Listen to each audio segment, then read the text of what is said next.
Hoops and Brews. I ain't gonna lie. When I first made that song and I made the intro, I was like, I don't know if I like this song, but I kind of fuck with it. Kind of got a little bounce to it. I made that beat, made the hook. Pavy got a verse on there. We ain't never dropped that song. We need to drop it. I gotta fix my verse though. The last bar of my verse, I don't like it. But shout out to y'all. Shout out to the fans. We are here. Playoff time. Finally. It's gonna sound funny, but since Hoops and Brews took off and I kind of went into full entrepreneur mode, I have genuinely. Hold on, wait a minute, because I feel like my audio is not on my road. Okay. No, it's fine. Okay, no. I genuinely always dreaded the NBA playoffs because the NBA playoffs came around tax time. And, as an entrepreneur, you pay taxes. You don't usually get shit back, especially the type of entrepreneur I am. So I usually dread the NBA playoffs. I'm like, oh, it's tax season. I got to do all these taxes for my companies, and it's just like a lot of work. But taxes are done. I'm not Drake in Life is Good. Haven't done my taxes. I'm too turned up. Taxes is done. I'm chilling. Playoff time. We got a massive amount of amazing matchups coming in the playoffs. Pavy, Hoops and Brews, talk to the people. Let us know your thoughts overall in the NBA season as I hop in and promote the show real quick. I think it was a cool season.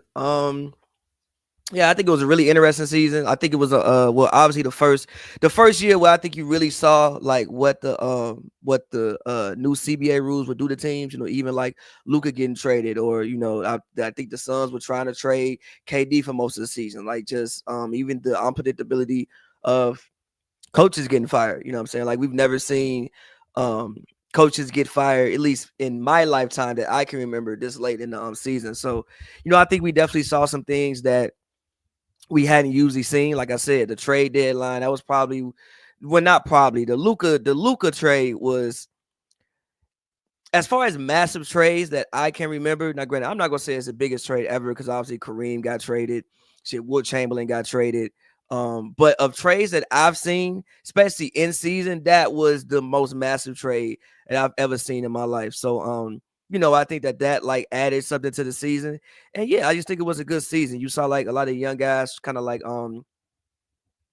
step their name. Like we'll talk about it later, but Cade Cunningham, I think Cade Cunningham, if he has a really good playoffs, I think that this is the guy who will be in MVP candidacy next year.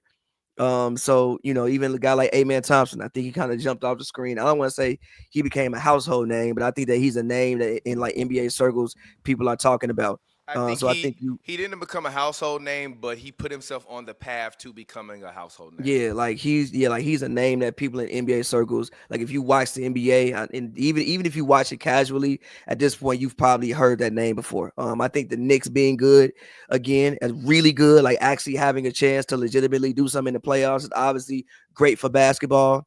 What else, man? Like I just think it was a really, really good season. I know for all the talk about the play style, I think I hate it because I think it's a little bit overrated. I don't have an issue with the game with the way the game is played today, and the way that people romanticize the early 2000s is funny because I watched those early 2000s games. They weren't. Think people romanticize the early 2000s. People do. I think they romanticize the 90s. They romanticize both. I don't think people romanticize 2000s. They romanticize both. I don't think anybody say the 2000s was the best period in basketball. Cap. I've had arguments with Dan. The best? Yes. We're not talking about Dan. Dan is not a normal fucking human being. Fair. Okay, and you know this. Fair. But I love Dan. Dan is my cousin from another family. But fuck out of here, Dan. Listen. I'm just saying that I think that people do romanticize like those previous eras of basketball, but I think we have a lot of talent in the league today. Like a bunch of it. I think that most teams, like a lot of teams, if, for instance, a guy like Cam Whitmore and Tari Eason were on different teams, they would probably be starters, like legitimate starters for other basketball teams, but they're in Houston, so they can't, fully get on the court. But again, I just think it was a good season. I have no complaints, and I think this playoffs will be fire. Like even just, the Clippers Warriors game, like it's not many times. Don't jump the gun already. I was just gonna say, like, it's not many times. Series by series. Don't jump the gun. Go ahead. I was just gonna say, like, it's not many times it's happened before, but it's very rare where like the last day of the NBA season brings out so many matchups and it's like actually that important. You know what I'm saying? So like again, I just think it was a good season. I enjoyed it and I'm really looking forward to getting to the playoffs. So yeah. No, I agree with you wholeheartedly on most of what you said, which is very very rare for us. But I do personally, and I'll give my thoughts on the season. I have, and I've been one of the people this year that have been very very critical of the NBA, very very critical of Adam Silver, very very critical of the product. I am not a nostalgia driven person when it comes to basketball because I love sports and I love the evolution of basketball. Like to me, basketball to me should be the least nostalgic out of all of the sports because the players and all of that continue to get better and you continue to see new developments and growth of the game versus a game like baseball. It really took about 100 years before the game actually evolved and you get things like a pitch clock and new bats and all this other kind of stuff that's happening and occurring in baseball. I thought that the product suffered. I truly believe Adam Silver has been a terrible commissioner for the Oh yeah, he's a past. criminal. He's been a terrible commissioner really the whole time he's been a commissioner. He's been focusing more on globalizing the game rather than making the product that is on the floor the best possible product that's out there every night. Now I will give Stephen Curry a lot of that blame. This year, I believe, was the first year where every team in the NBA shot more threes per game than the Warriors did in the year in which Steph Curry won his first MVP. So clearly, he's changed the game and moved the game forward and evolved the game.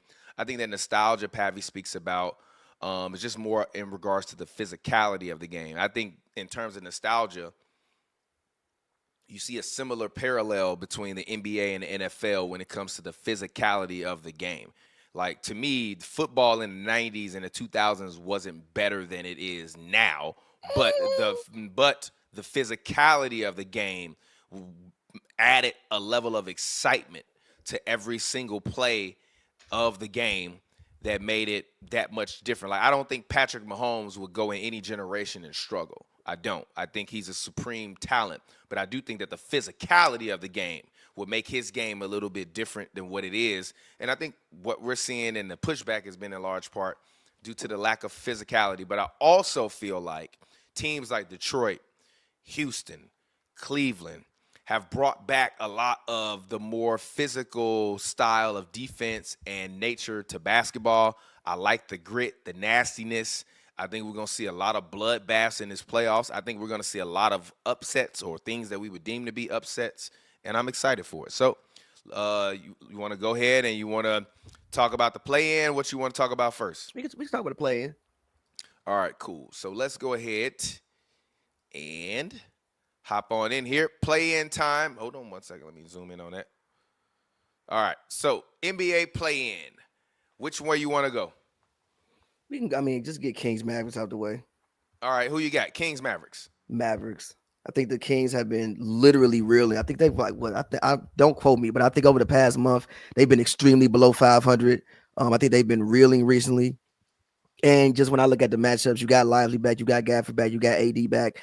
If AD decides that he wants to play like Anthony Davis, I think he almost had a quadruple double a few games ago. If AD decides that he wants to play like Anthony Davis, especially if you're dependent upon Sabonis and you're dependent, not granted, I think they have the advantage in the backcourt as far as the Kings do. But as far as the front court, I don't think there's any way that the Kings can match what Dallas wants to do. So in that game, I'm going the Mavericks in that game. And TPJ, I guess, is like No. being that. But yeah. So for me, I'm actually going to take the Kings. I think if I'm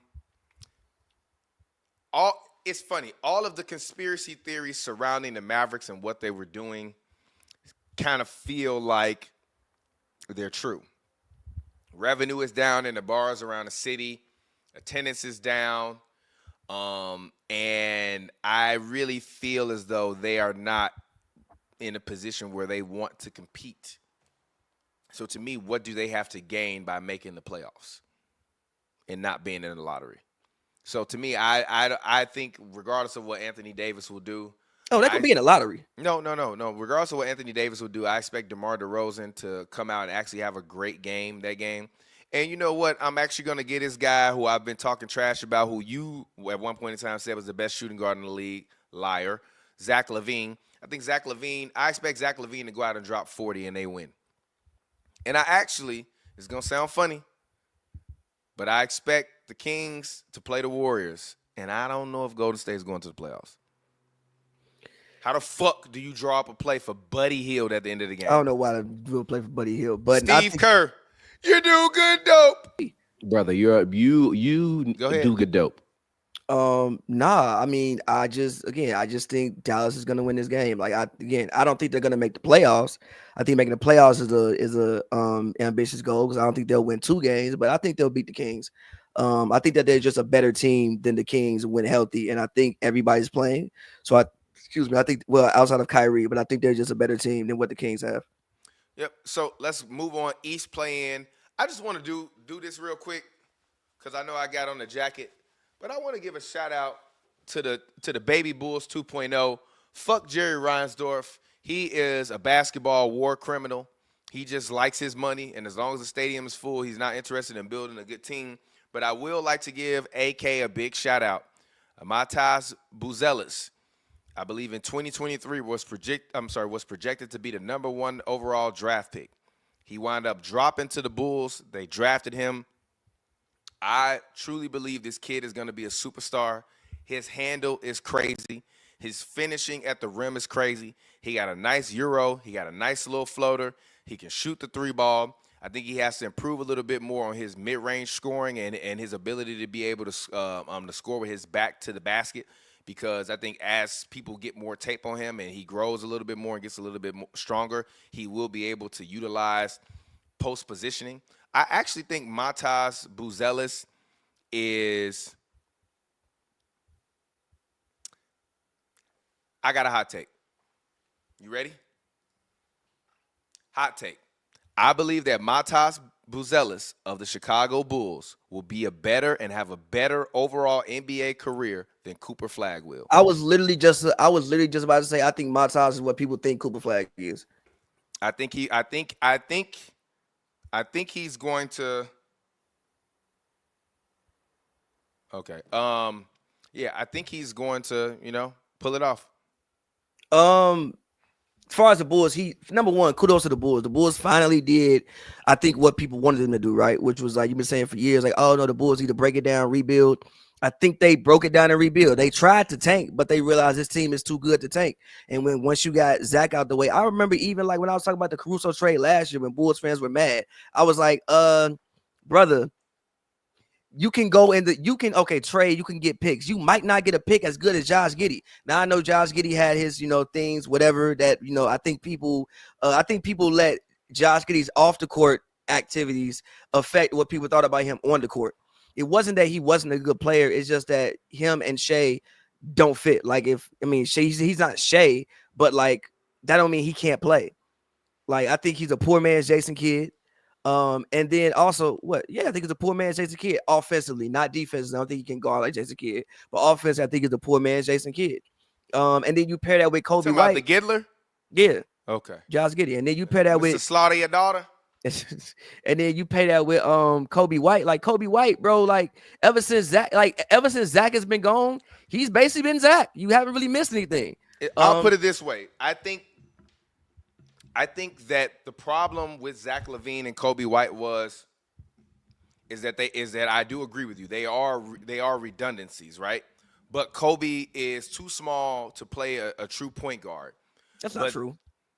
No, I'm sorry. Not true point guard. Too small to play a true 2 guard.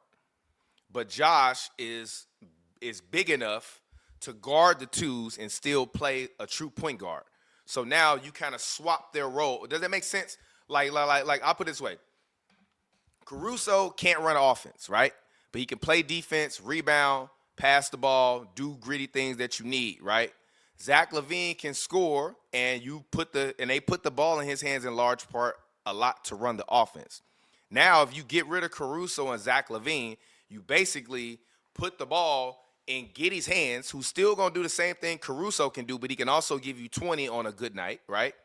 And he's going to have the ball in his hands, and Giddey will still be able to defend the other team's shooting guard if he needs to, while you give Kobe White all the duties you gave Zach LaVine, and he can just go out there and just play. They basically just replaced the backcourt that they had with Lonzo and Zach, but just a little bit younger and with more potential.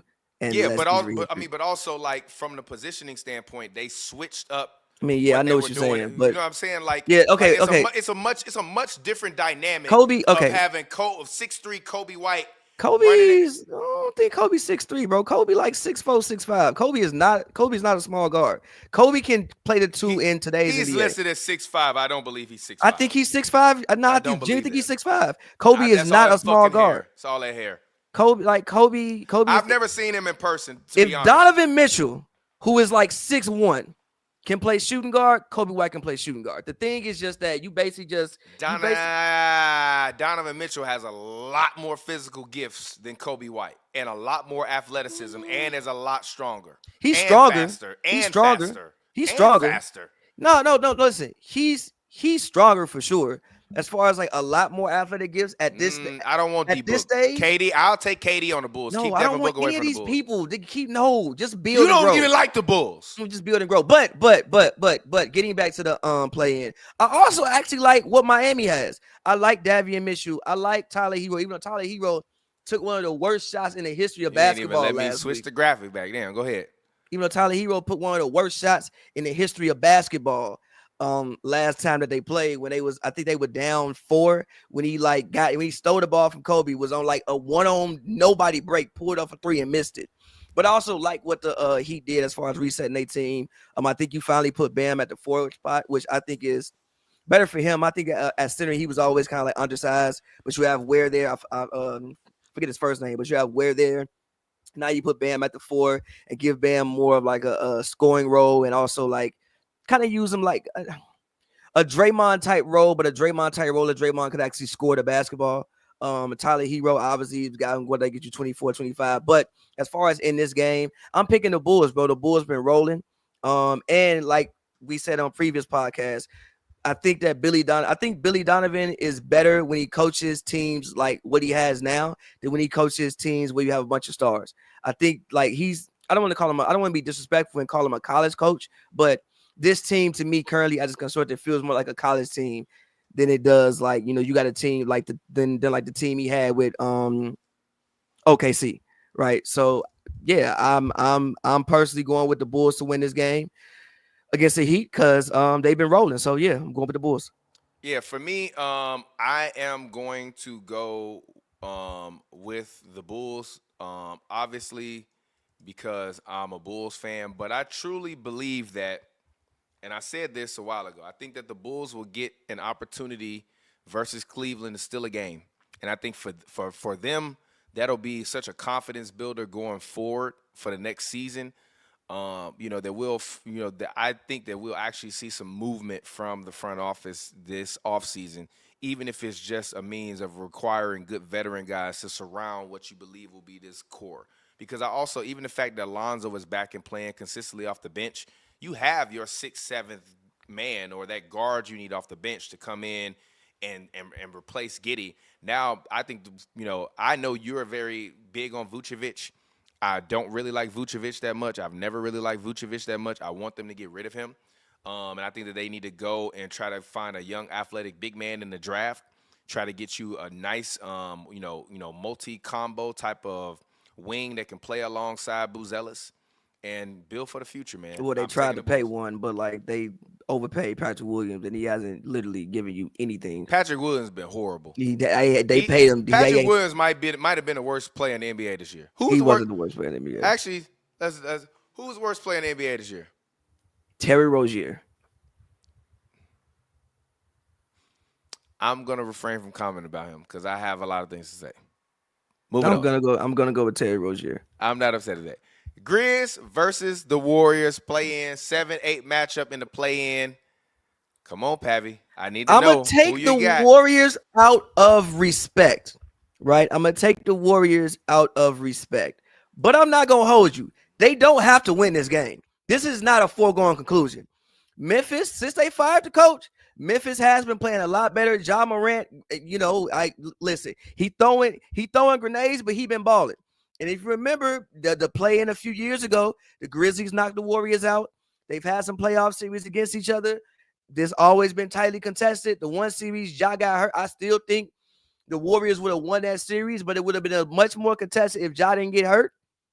Jalen Wells being out for the season kind of sucks after he broke his wrist. Happy the man is okay. But again, like I'm gonna go Warriors out of respect. They got the veteran leadership. Obviously, you got Steph Curry there. You got Jimmy Butler there. Again, I think Jimmy does add something to your team, clearly, as you've seen. But Jimmy did get kneed in the calf.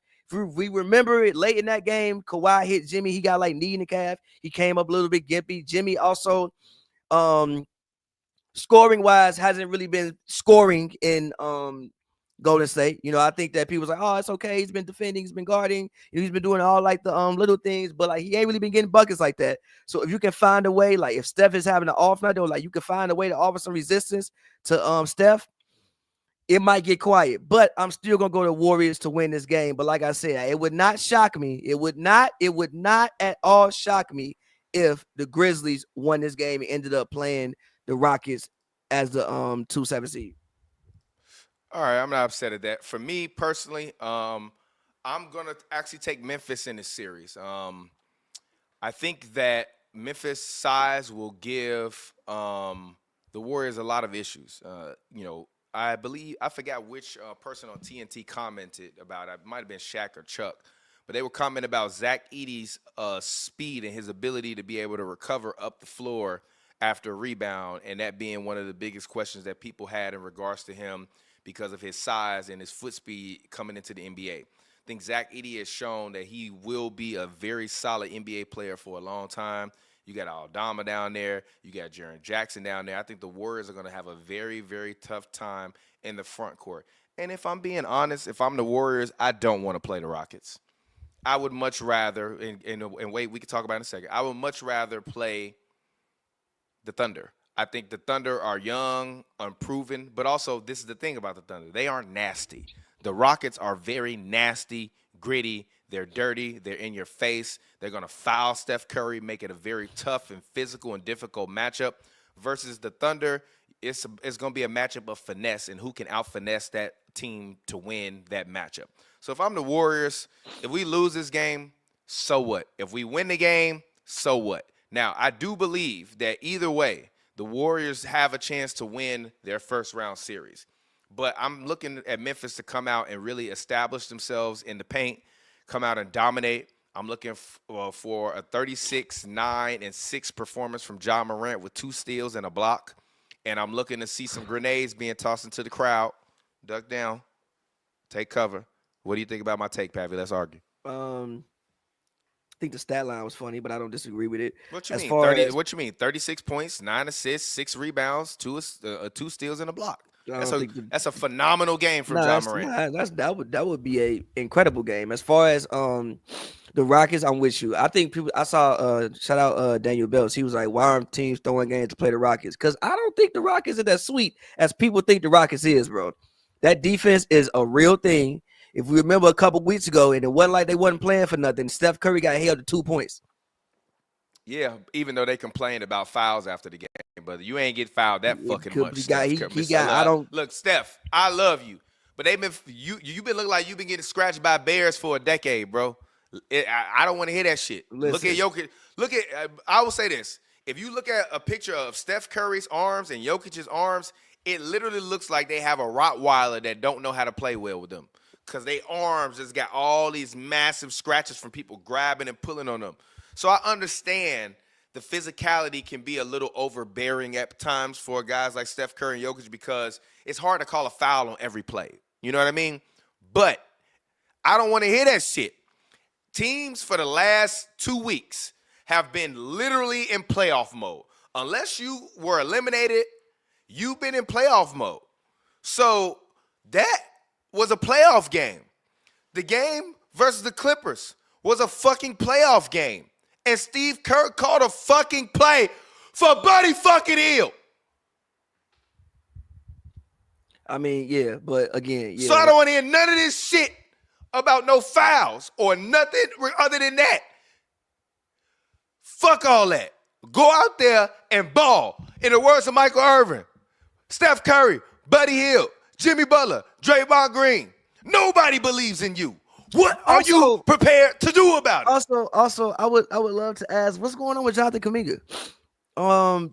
He was, I think if I'm taking, he was a healthy scratch in the Clippers game. Bro, why? He's not a bad player. I just want everyone to stop with the Kuminga narratives. He's not a bad player. Stop. I know he's had to deal with some personal issues. So I say this in no form or way denigrating him or any of the personal things he's had to go through. But I've never thought he was going to be a great player on the Golden State Warriors. His game does not fit their style of play. He's not a good screener. He's not defensively aware. He's not a very intelligent basketball player. And let's just be honest, his mid-range game is not good enough for you to depend on that consistently in primetime moments when you need it. So I understand why he's a scratch, because you can't depend on him play by play to be aware and in the game and effective, which is the reason why you see a guy like Brandon Pajemski playing those minutes over Jonathan Kuminga, because Brandon Pajemski, for all of his flaws and overzealousness sometimes, Brandon Pajemski is a very, very intelligent basketball player, and he uses his basketball IQ and intellect very well. He sets great screens, and he doesn't just stand in one spot. And that's the problem with Kuminga. If Jimmy Butler's on the floor and he's a superior mid-range shooter and a superior scorer and interior and all of that, you can't be in the game because you only stand in one spot. And you can't be in the game because defensively, if you standing in one spot, then that means they loading up on Curry. We getting long three balls, long rebound recoveries, and fast break opportunities.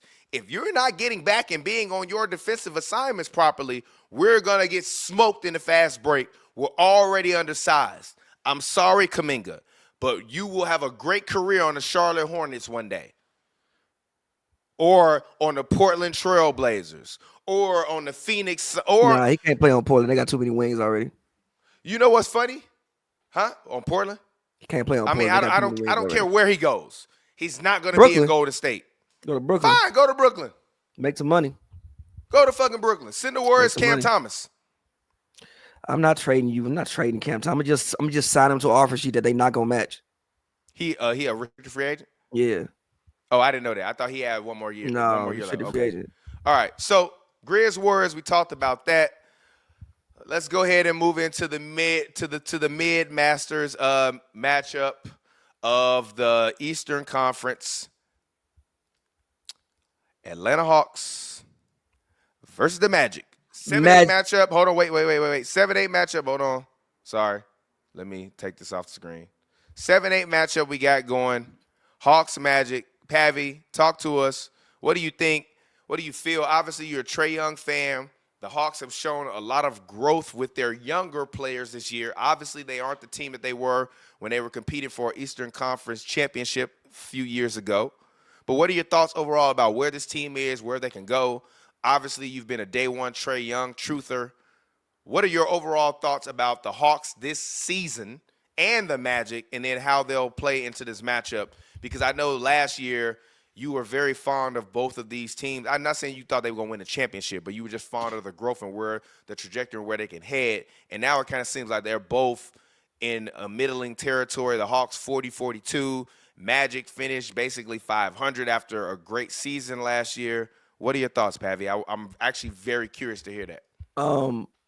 Hawks, I think the Hawks would have had a better season if Jalen Johnson hadn't got hurt. I think Jalen Johnson getting hurt really put like a damper on their season. I mean, he's a guy that I think that, I mean, I wouldn't have said he's going to be an all-star because he wasn't that good, but I mean, he was borderline all-star level. And I think that he's a guy. You know what? I'm sorry, not to cut you off. I swear to God, right hand to the man, I genuinely forgot he got hurt. Yeah, he Because got hurt. when he got hurt, hold on, wait a minute, hold on. He was averaging like 20 and 10, basically. Yeah, hold on, wait a minute. Let me see. Jalen Johnson. Yeah, when Jalen Johnson got hurt, he was averaging 18.9, 10 rebounds a game, 5 assists, shooting 50% from the field, 31.2 from three, 74.6 from the free throw line. He had a 17.3 PER. Win shares was 2.4. He played very, very well. His turnovers were the highest they had ever been, but he was taking the most shots he had ever, taken in his career. He's playing 36 minutes a night. Only played 36 games, for the season before he was out. I actually forgot about that, Pavy. Great point. Go ahead. Yeah, I think that he's a guy that could be a borderline all-star for the next 5 to 10 years in the NBA. So and obviously what Dyson Daniels brought probably going to be the defensive player of the year or get at least some votes for defensive player of the year. And Zachary Richardson, I think people had a lot to say about him being the number 1 pick, but I think that after they got rid of, let me go through the stats as far as the splits month by month, but as far as when they finally got rid of DeAndre Hunter, which was the writing was on the wall for DeAndre Hunter to go. Even though I think DeAndre Hunter was having a great season, you don't pick a guy number 1 overall and then have him sitting on the bench. So once Zachary Richardson got more playing time, I mean, he pretty much went up every month. Like February, he was giving you basically 13 points on 47% shooting from the field and 44% from three. In March, he was giving you 16 points on 53% from the field and basically 40% from three. And this is when he started and became a starter. And in April, he was giving you he gave you 13, 50, and 40, basically. So, like, he's basically been a 50-40 shooter. That's what you want for your number 1 pick. Like, I mean, I think that, I don't think anybody thought he was going to be a superstar, but I do think people thought he was going to be a really quality wing in the NBA for the next decade. And I think that Atlanta finally has a team that can grow with Trae Young, and you have the pieces around him that you need to win, right? Like, if you have Trae Young, you obviously need a guard like Dyson Daniels. One, you need a guard like DeJounte Murray. You need a more defensive-minded guard, just because obviously Trae has defensive limitations. So I don't think it was a bad season for them. Obviously, you want to win more games, but I think they would have. I don't think there was a path for them to be a top 6 seed, which is probably the problem with the Hawks. I don't know if there's a path for them to be a top 6 seed just because the East is so tough. But I do think that they finally have a lineup that fits with Trae Young more than what they had 1 or 2 years ago. As far as the Magic, they just got hurt.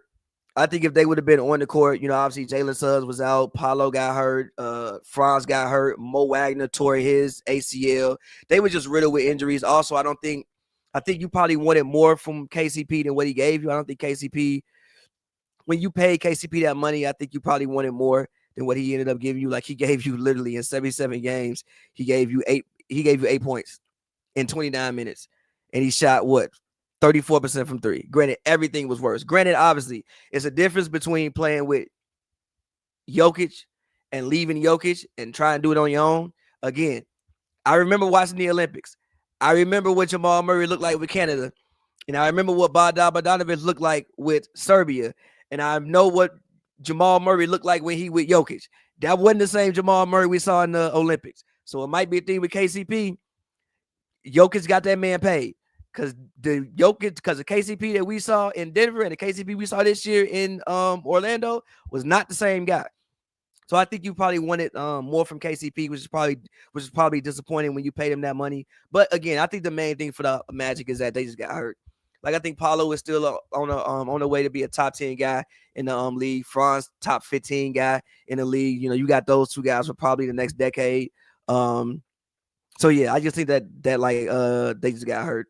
Personally, I think if they would have been healthy, they would have contended for a top. I think them and Detroit would have been contending for that 6th seed if they would have been healthy the whole year, or maybe they might have been even where Milwaukee is if they could have stayed healthy throughout the entire season. So I think it sucks for them. But as far as this game, I'm gonna go with the Magic. I'm gonna pick the Magic to win this game. I think that I just think that they just had a better team, top to bottom. So yeah, I'm gonna pick the Magic to win this game personally. All right, cool. I like that. So for me, I'm gonna pick the Hawks to win this game. I actually think that Atlanta's gonna randomly have a great game. And even looking and based on the opinion about the Jalen Johnson thing, which I said I forgot, that he even got hurt. George Niang is starting in Jalen Johnson's position. So if Jalen Johnson is there, especially with the development, as you said, of Zachary Richichet, you got Onyeka Okongwu. Shout out to LeVar Ball. People don't give LeVar Ball credit, but LeVar Ball actually gave the NBA 3 quality players. Lonzo, LaMelo, and Onyeka Okongwu were all on his AAU team, high school teams that he coached and that he ran. Shout out to LeVar Ball. Shout out to the big baller. But I'm going to take the Hawks to win this game. I think they're going to catch lightning in the bottle. I think personally, as I said with that, Warriors. Blake was hurt was an error, by the way. Blake, it really was. Blake was hurt. Blake was always hurt, bro. Blake was literally always hurt, bro. Joel was hurt. Joel was hurt. Embiid was hurt. Embiid was hurt. Luka was hurt. That's what you gonna be saying. Luka was hurt. LeBron was healthy. Luka was hurt. Oh man! Shout out Blake Griffin, man. But Hope if I'm the Magic, actually, I kind of want to avoid the Celtics. I would rather go toe-to-toe again with the Cavs and let's mano it out and try to shock them like the Warriors did the Mavericks. So I'm going to take the Hawks to actually win this game. I have no real basketball reason for that other than I think the Hawks will catch lightning in a bottle. Trae Young is big time. He lives for big moments. I will never discredit Trae Young's ability to be a clutch player or a big-time player. And you know what? Actually, I'm going to do this. I criticize you a lot. Before you got in the league, I questioned your game. I questioned your height. I questioned if you would be able to get your shot off. I questioned your arrogance in college and if you was taking too many threes. I questioned why they wanted you and why they kept comparing you to Steph Curry. I questioned your ability to pass the ball. And every single criticism that I've had of you, you have surpassed them all. You have outgrown them all. Trae Young, I just want to issue a personal apology to you and say congratulations for becoming the guy that everyone thought that you would become. And I'm sorry that I didn't believe that you would become that guy. Now, I do believe that there are other levels in which you will hopefully be able to hit as a great player. Obviously, you're missing a great sidekick like Jalen Johnson, and you got a young future sidekick like Zachary Richichet, waiting in the wings. But Trae Young, if my hand wasn't fucked up, I would give you a round of applause. A round of applause for you, Trae Young. You actually became what they said you would do, and I'm sorry that I doubted you, bro. That was cute. Nah, it's not about it being cute. It's when I'm wrong, because I love how everybody always, TP, you got all these hot takes. Yeah, but when I'm wrong with a take, I'll tell you I'm wrong with a take. It is what it is. Sometimes people be wrong. So let's go ahead and let's get into what I believe will be the bloodbath. Hold on, wait. What? We didn't say who we think will actually make the playoffs. We just picked who's gonna win these games. Oh, okay. I forget. I forgot about that. Go ahead. My bad. I think the Bulls. I think listen. I may be wrong. Atlanta may go in there and beat the Bulls or whatever because I think that'll be the matchup: Atlanta versus Chicago, and it will be in Atlanta. But man, I'm picking the Bulls to make the playoffs, bro. Again, like I said, I love what I've been seeing for the Bulls. I actually think it's very exciting for the city. Like I said, the Bulls finally did what you've been wanting them to do. Break it down, rebuild. They tried to tank. They just happened to be too good to tank. I think Kobe White could realistically max Trae Young for one game. I think Josh can go out there and get you a triple-double. Granted, he gonna have to do it on Dyson Daniels. Well, somebody had to do it on Dyson Daniels, which is gonna be tough. It's gonna be very tough. But I think Giddey can go out there and get you a triple-double. I think Matas can go out there and get you 18, 19, have a game. And look out for Vucevic, man. Vucevic is still a guy who has been a all-star before. He's not washed. He can still play basketball. And I think he's a really good veteran center for this team to have as just a veteran presence and like a professional as these young guys continue to grow. So I think in the playoffs, we'll have Boston versus Orlando. And I think we will have Cleveland versus Chicago in the first round. And moving towards the Western Conference, I think the Warriors and Memphis make the playoffs. Whatever seeding it is, whatever. But I think both of those teams make the playoffs. I don't think Dallas makes the playoffs. And I don't think the Kings make the playoffs either. I think the last two seeds are going to be the Warriors and the Grizzlies, however it shakes out. I'm not upset at that. Me personally, I'm going to take the Chicago Bulls and I'm going to take the Atlanta Hawks to make the playoffs. I am not going to root against the Bulls if they play the Magic. As I said, I believe the Hawks will catch lightning in a bottle and beat the Magic. I think the Bulls will beat the Heat. I think that the Kings will beat the Mavericks. I'm taking the Grizzlies to actually beat the Warriors. And I'm not going to lie, bro. I believe Steve Kerr gets fired this summer. Wow. What, fired? Yeah. Why? Because I don't think they're going to make the playoffs. Mm. So you think Dallas is going to beat them? I think that Sunday, Warriors-Clippers was their playoff game, their playoff series, and they blew that at the end of it. They had I watched literally. I own a comedy club. We had a comedy show Friday. I spent all week long prepping for it and carrying stuff, moving around. So I've just been so sore all week. Sunday, I worked, I edited some sets, and I'm like, all right, cool, the Warriors game. When it gets to the fourth quarter, I'm going to turn on my little foot massager, chill out, and actually not do nothing for an hour and a half. I did that. I watched that Warriors game very closely and very intently. And Ty Lue, which I respect about Ty Lue, and we'll talk about him a little bit later, Ty Lue still carries that passion and that fury of a player when it comes to defensive mishaps and offensive mishaps and coaching mishaps. Ty Lue, at the end of the fourth quarter, the Clippers got the rebound, I believe. The game was tied. Kawhi Leonard brought the ball up the court with like 17, something like that, seconds left. Yeah. They could have called a timeout and ran an actual organized play, but instead they called a play, and what the play was supposed to be was for Kawhi to bring the ball up on this side of the floor, right? And then Zubac was supposed to come around, set a screen, get Kawhi driving to the rim or a mid-range shot. Zubac stayed under the rim. Everybody stayed on the strong side of the floor, so Kawhi didn't get the opportunity to get that screen high up. And then Ty Lue had to call a timeout, I believe, with 10 seconds left. 10 seconds left. Then after that happens, Kawhi takes a shot over Draymond. He misses. Bad shot. Then they go into overtime. Once you're in overtime, you're the Warriors. You have all of that momentum. They come out. No, stop. You have all of that momentum. You're at home. And to me, they got completely outcoached in overtime. And I think that's a product of Steve Kerr. And I'm going to be honest. I love Steve Kerr. Steve Kerr, without a doubt, is a top 10 NBA coach of all time. But I believe his run in Golden State is over. And I think it's time for some new and some fresh blood in that organization on that sideline. I think that his lack of faith in development and some of the young guys, including a guy like Kuminga and some of the ones before, has been a reason as to why they've struggled. Like, he hasn't, if we can say what we want, he hasn't developed anyone. Steve Kerr hasn't turned anyone that was a guy into the guy. I mean, I think it's kind of hard. Stop that. You had a number 2 pick. Stop that. I mean, no, you had a number 2 pick.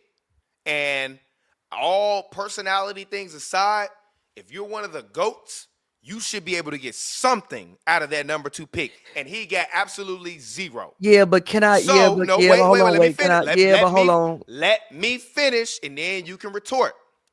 Because I'm the Warriors fan here. You're not. I've seen Warriors fans critical of Steve Kerr on Twitter since before they won a championship. And we've had the same criticisms. But it's been a decade of this shit, man. And I don't give a fuck what no motherfucking body on the earth says.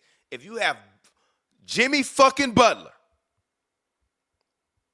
and Stephen Wardell motherfucking Curry on your team, as he went up to Buddy Hield on that TNT game and said, hey, buddy, this is Steph Curry. Steph Curry, me, Buddy Hield. Buddy Hield, me, Steph Curry. Buddy, I don't know if you know this, but Steph is the greatest shooter of all time. Well, you stupid motherfucker. All due respect.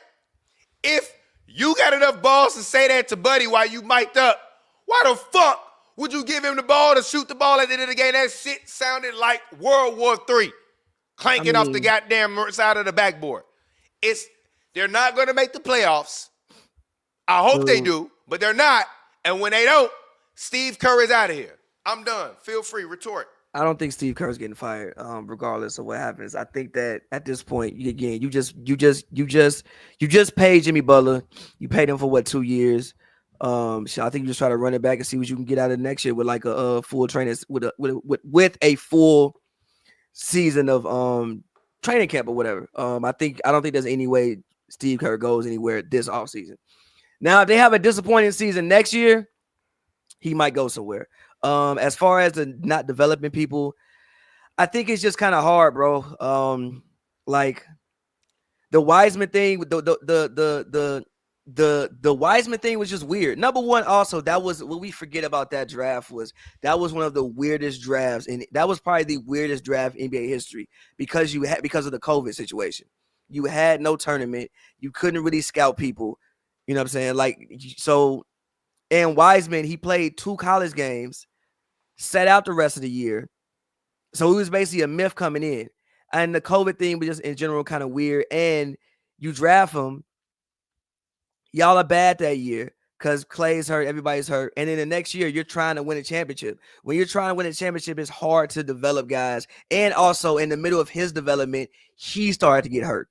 Like, he was playing decently. Then he tore his MCL. Then you come back the next year. And shit, we trying to win now. So we ain't really got the time to develop you. I think that, Potts has been for a late first round pick. Not late. I think it was a late lottery pick, right? I think it was like the 15th pick, something like that.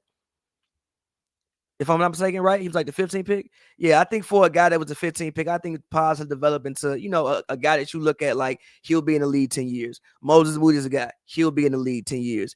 Kuminga, I think Kuminga will be in the league 10, 15 years. I just think, like you said, I just don't know if he fits. The problem with young guys, when you have older guys, is it's hard to make those young guys fit the timeline of the older guys, especially if they don't necessarily fit the system that you're in the first place. I think Paz fits the system. Moody can fit the system. But Kuminga, you draft him off talent, but he don't necessarily fit the system. And also his timeline don't line up with the other guys. So I think it's just hard. As far as them missing the playoffs, I think that would be a catastrophic failure if they miss the playoffs. If they go out there and let the Kings or the Dallas Mavericks beat them to make the playoffs, I think that is a catastrophic failure. A catastrophic failure. As far as the game that they played, I just think the Clippers, they might just have a better basketball team. Especially if Kawhi is gonna play the way he played in that game, and Zubac, shout out Zubac, and shout out Ben Simmons. I think Ben Simmons shout out to Zubac. Zubac was my first ever player interview. Zubac led the league in total rebounds this year. The only player in the NBA this year with 1,000 rebounds, 1,010 rebounds. Ivica Zubac. They saying Zubac back. Go ahead. And shout out Ben Simmons. I think he made some of the biggest plays of the game. Like if that offensive rebound he got when I think he swung it to, I think it was either Norman Powell or Harden, and they came down and hit the three after all. Like, so shout out even Ben Simmons and what he brings to that team. He allows them to play small. Again, like I know we say our things about Ben Simmons or whatever. Like he may not be the player that he once was, but he can still bring something to a basketball team, especially in spot limited roles, and he gives them a different level of versatility that they didn't have. I think the Clippers just in general just might be a better basketball team, and them winning 50 games with everything that they went through this year, I think is a testament to Ty Lue. He's not going to win Coach of the Year, but he definitely should get some votes for what he did with this Clippers basketball team this year. Shout out him. Shout out Jeff Van Gundy for again what they've done defensively with this team, keeping them afloat until you got your guy like Kawhi back. And it seems, again, like Kawhi is ramping up just fine. And if he going to be healthy in this playoffs, the Clippers can make some real noise if they can get past Denver. I'm not mad at that. I'm not mad at that at all. Great opinion, great take. All right, so let's go ahead now. Move on. Let's talk about the bloodbath that I want to see. Knicks versus Pistons. Pavy, I'm going to go ahead. I'm going to let you start off with the analysis. Talk to me. I'm for it. Out of every series. Nah, I'm with you. It's my ear. I'm even more than probably the playoffs. Nah, I'm with you. I want to see this. I want to see this. Go ahead. I want to see this. First of all, I think Cade Cunningham becomes a household name. I think this is a series where Cade Cunningham becomes a household name. I saw the interview with Shams. He said that he think he could be the best player in the world. I actually agree with him. I think that if he keeps going, yeah, he can be the best player in the world. I think he can be.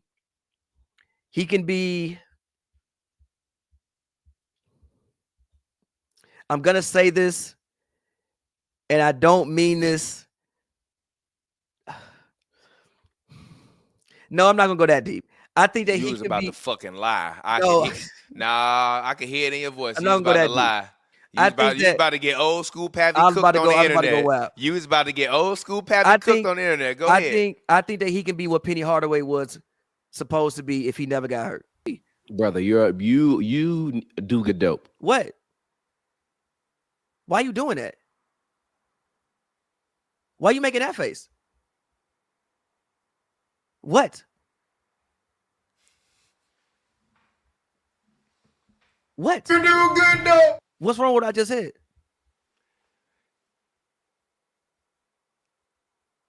Better than Penny, bro. Stop. I said he can be what Penny Hardaway was. Better than Penny. Listen, he can be what Penny Hardaway could have been if he never got hurt. So obviously better than Penny. I'd argue he's better than Penny right now. I mean, that's fair. I think Penny had best player in the league type potential. He just died. I don't think, with all due respect to Penny Hardaway, I don't think Penny Hardaway would have ever been the best player in the league. I think he could. Obviously you have Michael Jordan there, you have Shaquille O'Neal there. It would have been tough, but I think he could have been at least top 3, top 5 player in the league had he never gotten hurt and continued to progress. But I think this is a series that makes Cade a household name. I think Cade goes out there, averages basically a triple-double. I think the Knicks win in 6. Granted, I know the Pistons beat them in the season series. I think they beat them 3-1 in the season series, I think, if I'm not mistaken. But I think in the playoffs, I think that in the playoffs, the Knicks will win this series. But I do think this will be the series that makes Cade. He could have been Grant Hill if he didn't get hurt. The only reason I said Penny was because Penny Hardaway genuinely what? Y'all know how big Grant Hill was, bro? Yeah, you know how big Cade is? Cade 6'7". Grant Hill was 6'7". No, I'm talking about Penny. Huh? I'm talking about Penny. What about him? Hold on. He's saying you said Cade could have been Grant Hill. I'm confused. You could have said Grant Hill if he didn't get hurt. The only reason I said Penny was because Cade is genuinely a point guard. Like, Cade is genuinely the point guard of your basketball team. Grant Hill was literally playing wing. And Cade is 6'6", not 6'7". All right, whatever, fine. These guys got hair, man. I don't think all these guys. Nah, I think Cade definitely 6'6". But again, I think that this is the series, and I'm with you. I think we're gonna get an old school 90s style series. I don't think we're gonna see a whole bunch of 110, 120 games. I think we might see some 100 to 88 games. We might see some games as 102 to 100 or 98. I think Isaiah Stewart gonna be trying to get into it with people. I think we're gonna see some pushing and shoving. So this is probably a series that I'm most excited about, but I'm most excited about it because the NBA, we've all said that we need new stars. You got a guy like K in a city like Detroit, which is a marquee basketball town and marquee basketball city. I think this is the series that makes Cade Cunningham a household name and starts his MVP run for next season. I don't know if he's gonna win it next season, but if I was putting money on somebody to win MVP, I will put it on Cade Cunningham for next season. And I think this is a series that makes the Detroit Pistons go out and get very aggressive. And I'm going to say it here. I said it already. I saw the report a little bit earlier. I think they should be on the phone this summer calling about Devin Booker. And I think that this series, seeing what Cade will do, will make the Pistons way more aggressive because they legit have a superstar. And this is a team that you come back next year. Why can't they be Cleveland? Because they don't have a front court. They don't have a front court. I disagree with you. I think that Jalen Duren they got an MMA player. Listen. I think Jalen Duren is a very good big, and I think Isaiah Stewart is a very good backup big. Now, granted, I don't know who you have to trade. Now, if you put a package together for Devin Booker, I don't know who else you would have to give up. Why would you want Devin Booker? Because that would give you the best backcourt in the league. You would have make you a championship level team. I disagree with you. I think that immediately you are a top 3 team in the East. You may not be better than Boston, but I I think love D immediately Book, but I think D Book is over the hill. I don't think it's over the hill at all. Yeah, I think D Book is I don't over think the it's hill. over the With hill. all due respect, I love D Book, but I think NBA wise, he's over the hill. I don't think it's over the hill. I love D Book. Met D Book this summer. Very nice guy. You would never hear me slander him, but I think player wise, he is now on the downside of his career. Disagree with you. I just think that I don't Devin think he Booker will ever be better than what he was before. No, I think Devin Booker was really good this year. Yeah, he won go to the championship level. Because I think if Devin Booker is the best player on your squad, which in Phoenix, I think Devin Booker damn near was the best player on the team. I think Kevin Durant at this damn near. Yeah, I think Kevin Durant at this point is a second option. If Devin Booker is the best player on your team, you're not going to go very far. If Devin Booker is your second option and he just can worry about scoring a basketball and not setting everybody else up, I think you can go very far. If you could swing Jaden Ivey, something else, and some picks, maybe Jaden Ivey, Ron Holland. If we got to throw Tobias in there, fuck it, Tobias, and swing some picks in there, and you have to give up too much, and you can put Devin Booker in that backcourt with Cade Cunningham, I think you legit have a special backcourt. But that's just my opinion. I'm not mad at it. Shout out to Malik Beasley, also leading the league in threes this year, coming off.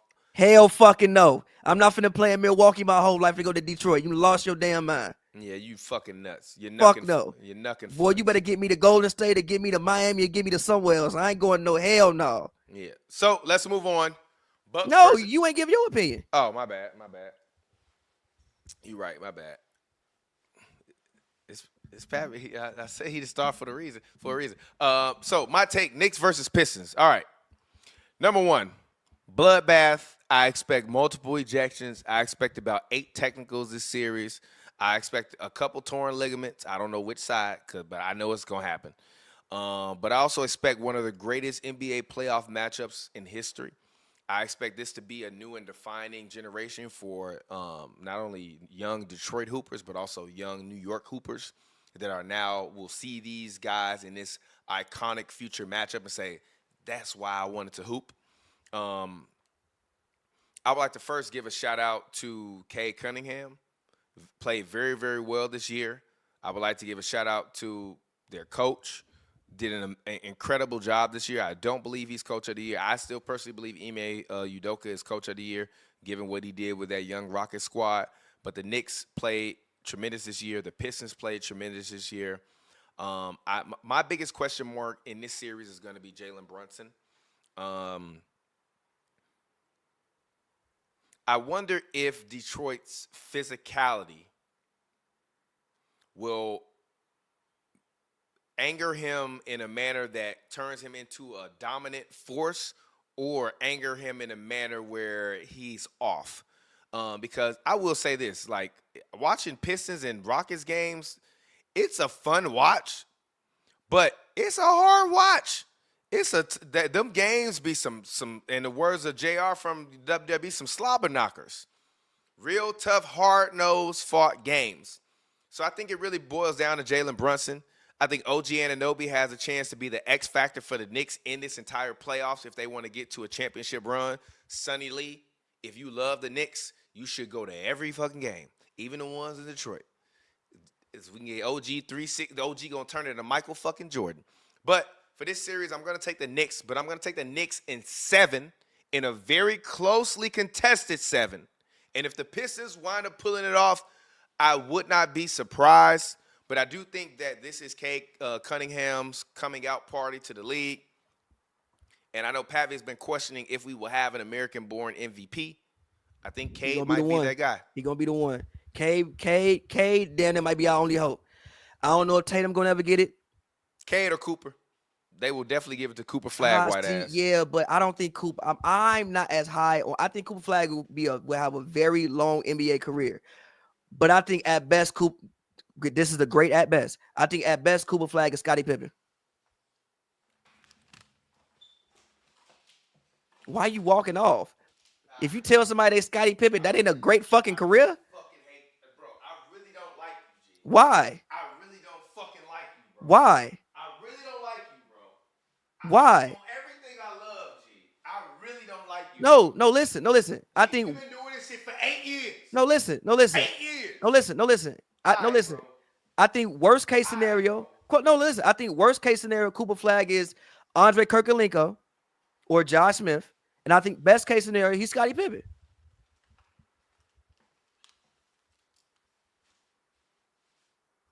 I don't see somebody who's gonna come in and average like 28 points a night. I don't see that. I think you getting a guy in Cooper Flag. You need your ass whooped. Why? Why I see it. You wouldn't pick Scottie Pippen number 1 overall? You saying Cooper Flag gonna be like Scottie fucking Pippen? What's wrong with that? Best case scenario, Scottie Pippen, yeah. I think he'll be one of the best defensive wings in the league for a decade. I think he can really pass the basketball for somebody his size. I think he's a really good rebounder. I don't think he's an all-world scorer, but I think he can score the ball. Yeah. Scottie Pippen. You are a basketball take terrorist. How? Best case scenario, Scottie Pippen.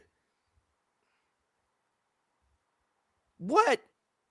That take is so bad. I don't even have the energy. Like, why is it bad? That is a top 5 worst take you ever had. Why is it bad? You said that man gonna be at best case scenario Scottie Pippen. What the fuck is wrong with Scottie Pippen? Top 5 small forward of all time? I'm not saying nothing wrong with Scottie Pippen. You saying Cooper Flag gonna be Scottie Pippen? That's best what case the fuck scenario. is wrong. You're fucking nuts. Worst case scenario, Andre Kirkalenko, Josh Smith.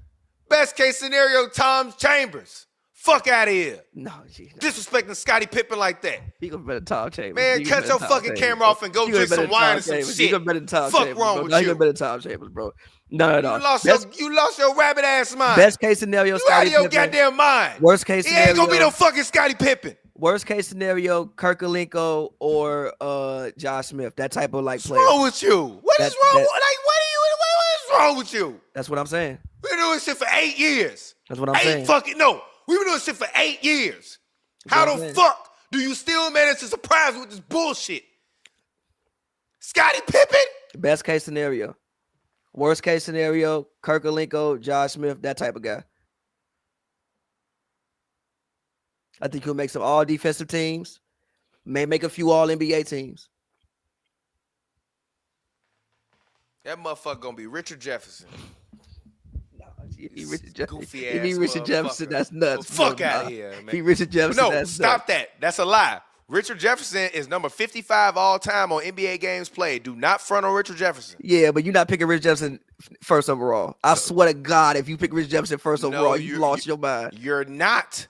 But let's not act like RJ did not have a great NBA I didn't career. Say listen, no, I never said no. You fucking compare him to Scottie motherfucking Pippen, who won 6 championships. The fuck is wrong with you? Don't do this. Shut your ass up. Shut the fuck up. Listen, fuck out of here with that Richard shit. Jefferson was not a good player. But you couldn't name anybody fucking else that didn't win 6 fucking championships and multiple defensive player of the years. Scottie Pippen. Scottie Pippen never won defensive player of the year. In my heart, he did. Fuck you. But let's move on. Bucks Pacers, because I really want to talk about. We got to get out of here for Scott's show. Fuck you. Also, what the fuck is wrong with you, man? We want to talk about Giannis. Giannis, bro. I'm going Bucks, and I'm going Bucks in 6 because ever since Dame Lillard got hurt, Giannis has been a fucking madman. Because he don't need nobody. He has been a fucking madman ever since he got hurt. This man is averaging in the month of April. 31, 12, and 11. And I don't expect that to stop. I think Giannis will continue to average that. And also, I think with Dame being hurt, it forces the Bucks to play differently. And one thing it forces them to do is actually use Brook Lopez for things besides shooting threes. Because it's been so long, I think people forgot that Brook Lopez was at one point one of the best post scorers in the NBA. And I think that in a playoff series, you can still utilize him in that way. I know he's older, but I still think Brook Lopez could average about 15, 16 points. I'm with you on your Bobby P point that you made in the last pod. I think Bobby P will be big for them. And Kyle Kuzma. Kyle Kuzma's guy, if he can give you 15 points. And also Kevin Porter Jr. If Kevin Porter Jr. can be a lightning rod and have a game where he gives you 20 or something like that, then I think that bodes well for them. So I'm going Bucks in this series, but mostly I'm going Bucks in this series because I just think Giannis will continue to run wild because that's what he's been doing ever since Dame has been out.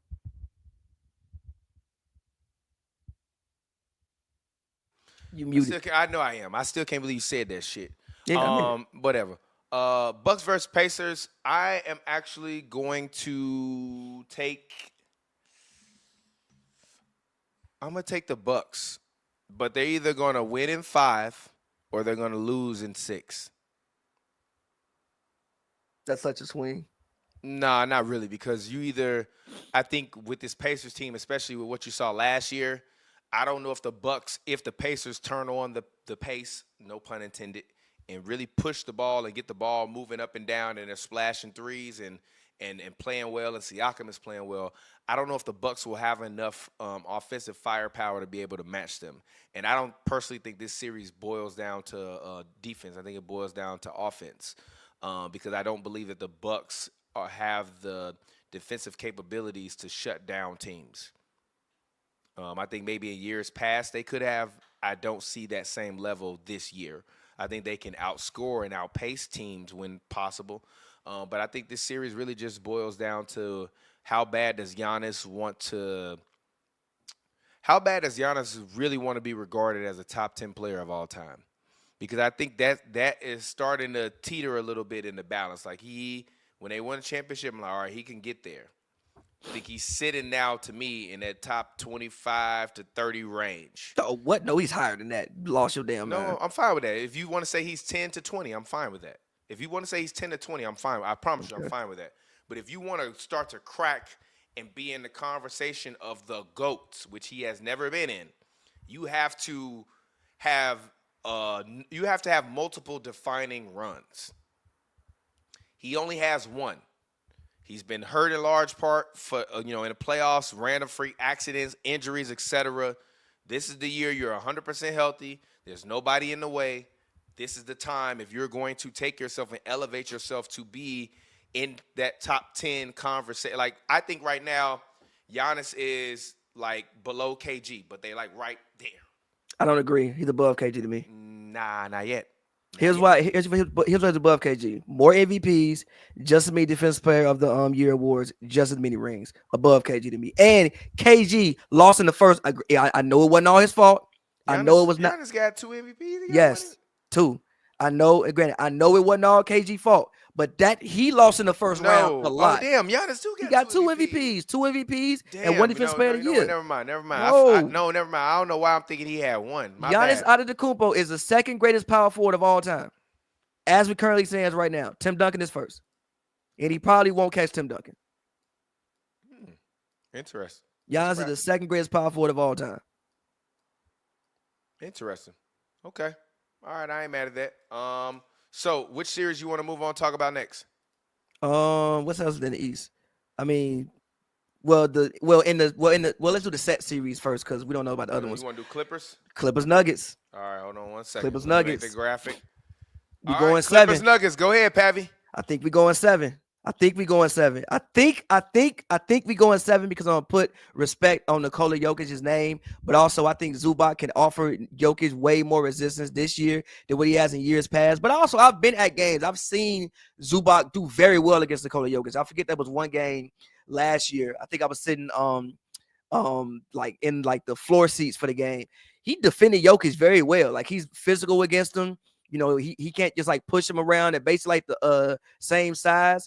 So I think we're going to get to 6-7, but you know what I'm going to do? I'm going to pick the Clippers to win this series. I think if Kawhi Leonard is healthy and I think they have more resistance, for Jamal Murray than what they have had in previous years. I think having Chris Dunn there, I think his defense is actually a real thing, and I actually think the Nuggets just don't really have anybody to guard. What I think Aaron Gordon can do a good enough job on Kawhi Leonard, but I think in this series, this is the series where James Harden can kind of run wild. I don't think Jamal Murray or Christian Braun can guard James Harden. I think that if KCP was still there, I think it's a better matchup. And you also have Norman Powell out there. Granted, Norman Powell has been doing this since he came back from, I think it was his knee and hamstring injury.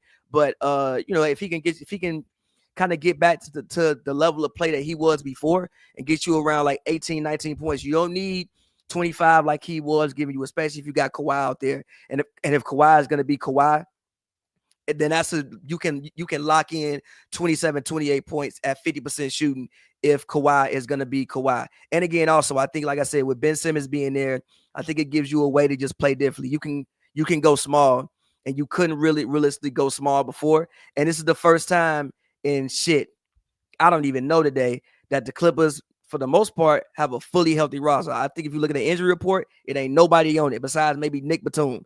And I think that's not that big of a deal at this point in time in the Clippers roster. Like, you got Amir Coffey, you got Derrick Jones Jr., you got other people that can supplement whatever Nick Batum was going to give you.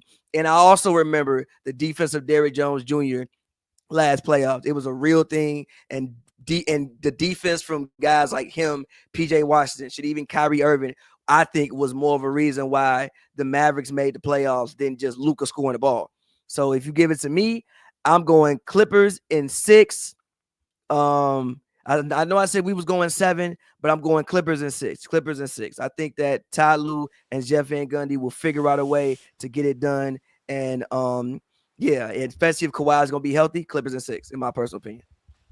And I think Zubac will offer good enough resistance for Jokic. Okay, so I'm not gonna firmly disagree with a lot of your takes. I actually like a lot of your takes. I will say the one thing that I'm disappointed with myself and with you this year is that we did not cover a game. I think that was actually the low point of our brand this year, is that we didn't at least go to one game. Like, we ain't even seen the Intuit Dome after we spent 5 years, like, day in, day out, going to practice, putting in all that time. It's life, but I'm saying we still should at least cover the game, so we could have said that we got a chance to witness some of the season. And that's just like a personal regret, because I could also all my credentials, I keep them like in my little bookcase so I can see them, the stack of them as I heard you talking about them. But when I'm looking at this series, the biggest defining matchup in this series to me will be Jamal Murray versus James Harden. James Harden this year, okay, we said the system was outdated and he wasn't the system.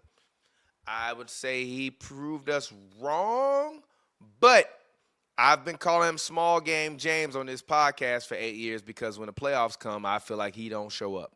So I think if the winner of this matchup will boil down to who's better, James Harden all series or Jamal Murray. I think Kawhi Leonard I look for Kawhi Leonard to actually struggle a little bit in this series because I think that Kawhi Leonard will be pressing a little bit, trying to prove the critics wrong. Because the one thing I will say, and I've been a big Kawhi critic, I love Kawhi, but he's never healthy. So I think he's going to just try to make it through this series and do the best he can. I believe that Harden will go out and be a showstopper. I think Jokic will have an all-time great series. But I think another guy that we mentioned earlier, Visa Zubac.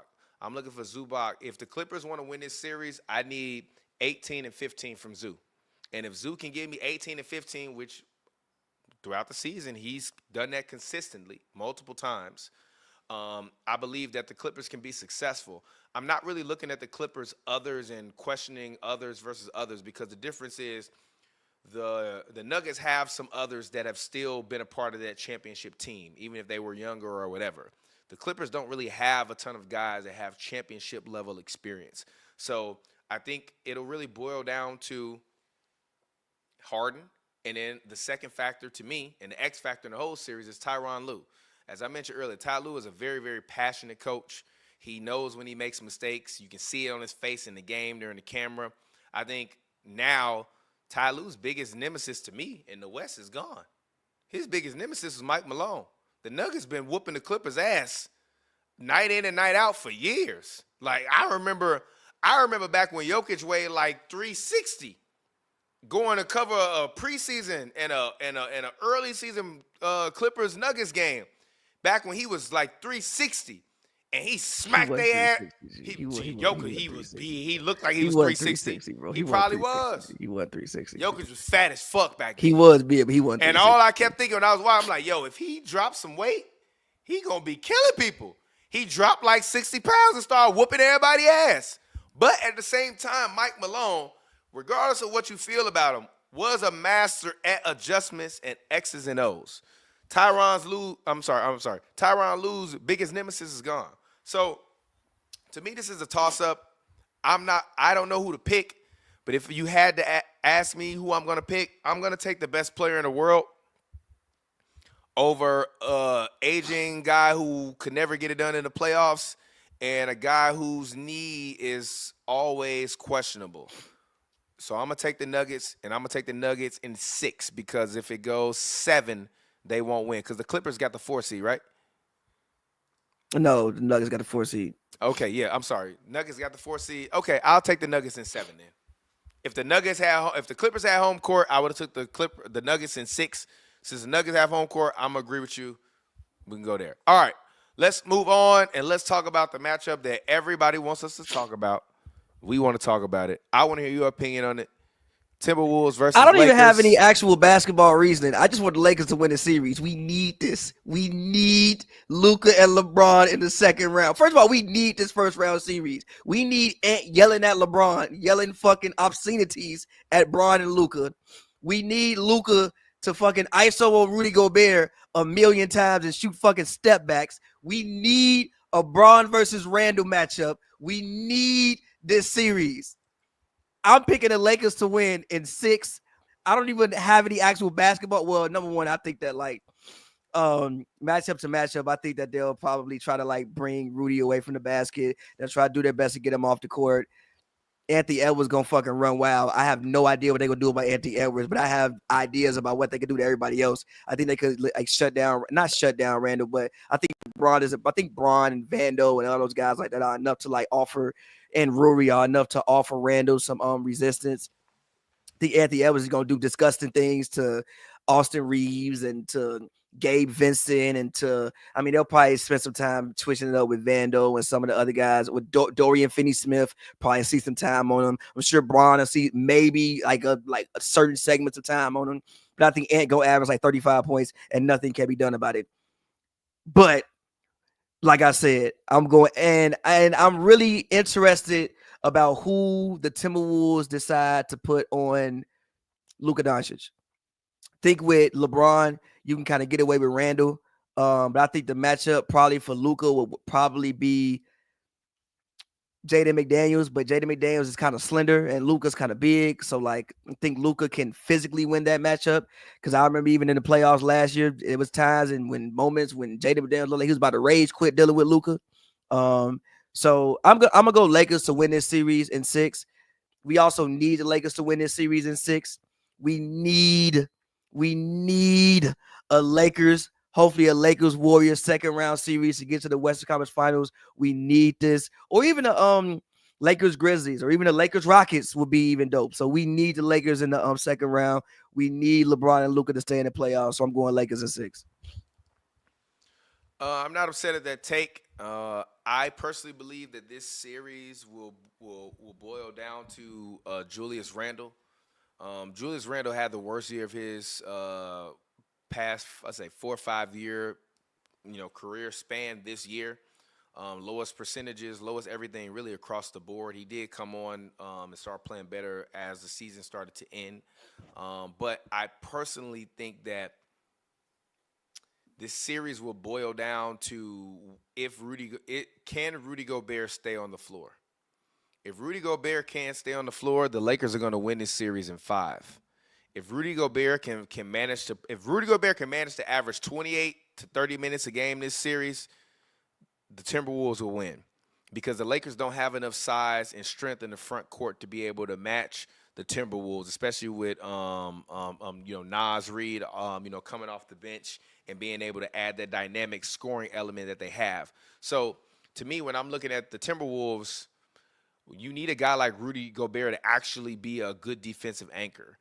Jackson Hayes is a great young guy. He's been playing lights out since Luka has come. Luka damn near turned him into, Jason Kidd, Tyson Chandler, 2011 type shit.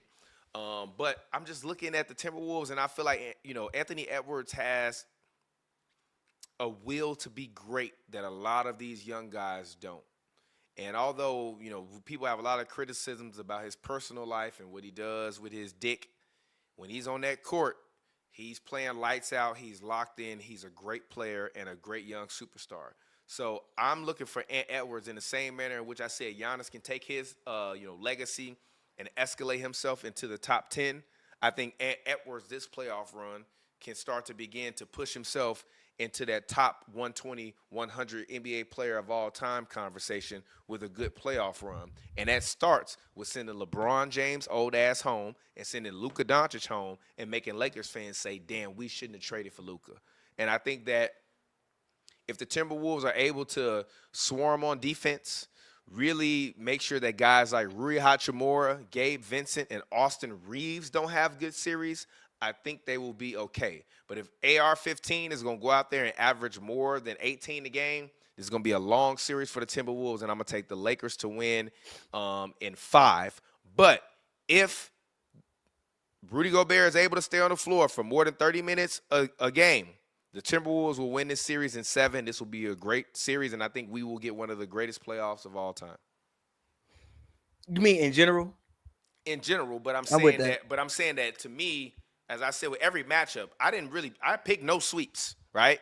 Last year was not the same conversation. Cleveland might sweep somebody, but Cleveland. I think if Cleveland plays the Bulls, I think the Bulls gonna get a game from them. They're not getting a game, but I think they will. They're not getting a game. I think they will. But let's go ahead. Let's just talk about the playoff top seeds. We got OKC, we got the Boston Celtics, we got the Cleveland Cavaliers, we got the Houston Rockets. So out of these top 4 playoff seeds who obviously avoid the play-in but will play play-in teams, which one of these teams do you see get into the championship, or do you see making the conference finals? Talk to me, Pavy.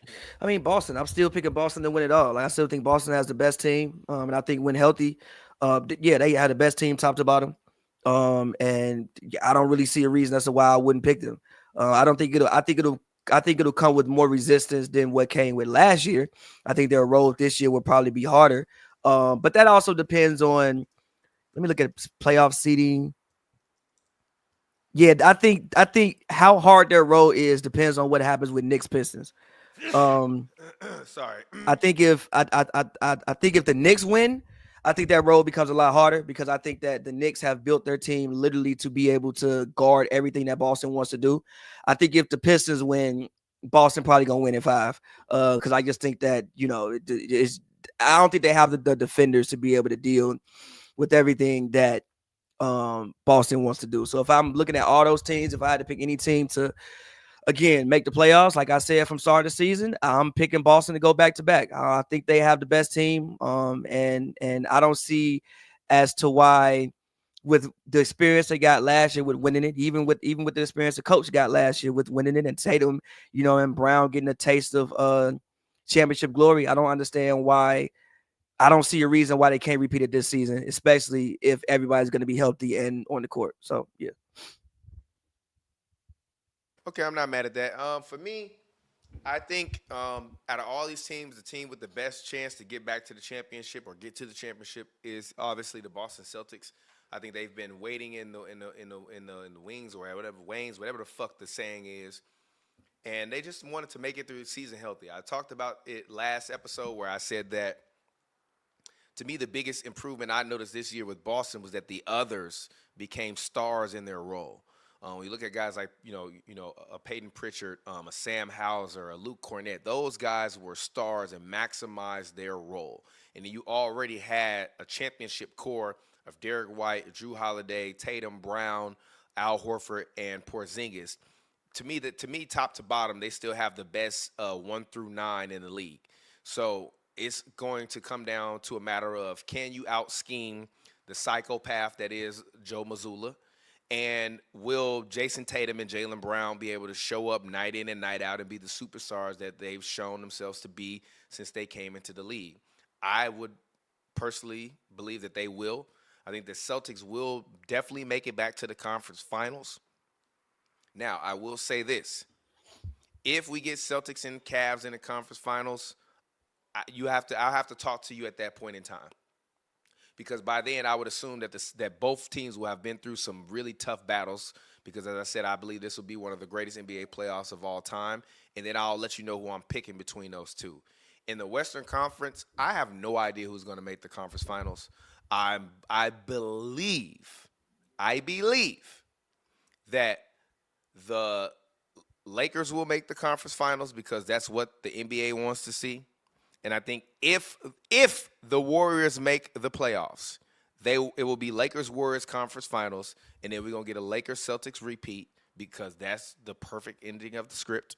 And Boston will repeat, but we'll have to see how it all shakes out because I ain't gonna lie to you. Wait, real quick. Let me say my last little thing because I also believe that the one team that we did not name, which is the Houston Rockets, can get on some 2011, 2008 Dallas Mavericks run type shit and get to the finals.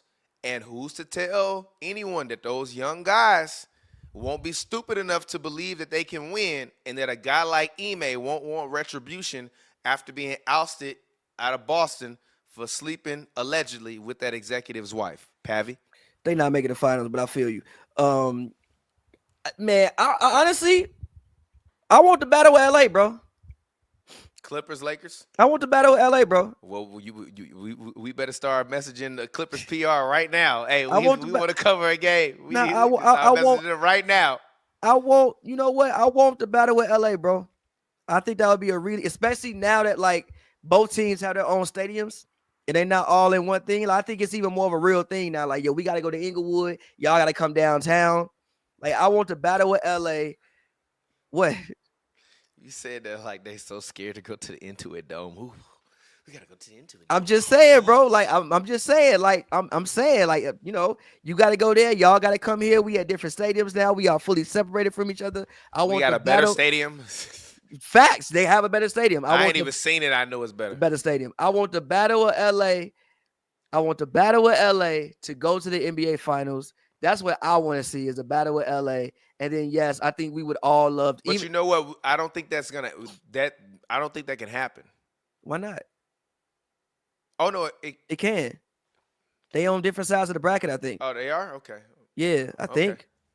Yeah, because I think the Thunder would have to play winner of Nuggets Clippers, and Lakers Rockets will play together. 2, 3 always play second round, and 1, 4, or 5 always play. Oh yeah, you're right. No, you're right. Yeah, you're right.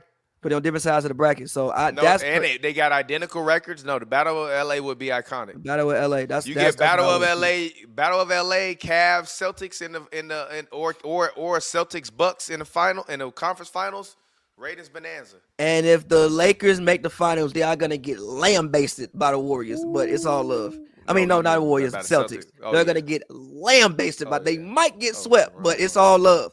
We might get one of the greatest NBA playoffs all time until the finals. I don't know. I think Luka got something to prove. No, he don't got nothing to prove. I got a question. If LeBron win his 5th ring this year, you say any better than Jordan? Yeah, go fuck him. Even if Luka is a better player in the playoffs? That man got 50,000 buckets, bro. He got 50,000 points, not 50,000 buckets. He got 50,000 points. I don't give a fuck. Fuck Mike. If he win a ring this year and got 2 rings on the Lakers and 3 rings, what is it? No, 2 rings on the Lakers, 1 ring on the Cavs, and 1 ring on the Heat. No, 2 rings on the Heat. Fuck Mike. With 4 MVPs and 50,000 points, fuck Mike. I don't know who that man is. I'm crying. That is hilarious. But anyways, man, shout out to all of the fans, man. This has been a great show. I appreciate y'all. I love y'all. We got to get up out of here so that way I'm not going to hold you by Scott, which comes on in 45 minutes on H&B Media TV. Make sure you check that out, man. As always, it's your boy TPJ. You can find me on Twitter, Instagram at RealTPJ. That's ReelTPJ. It's a film joke. If you don't get it, you damn dummy. And as always, this show co-stars rapper extraordinaire Pavy. Go ahead, talk to the people, let them know where they can find you at. As always, man, follow me on Twitter, Pavy World, all one word. New music coming out really real. New music is out, but new music, even more new music coming out very, very, very, very, very, very soon. So go stream everything. And yeah, man, until next time, we will have actual playoff basketball to talk about it next time we talk to y'all. So that's exciting. I'm sure we'll do some live pods because it's the fucking playoffs. So oh yeah, we definitely got to get back to the happy hours. We just been a little too busy. Pavy been traveling, Joe working. So we're going to get back to it, make it happen. And until next time, man, we'll get it with y'all later. We love y'all.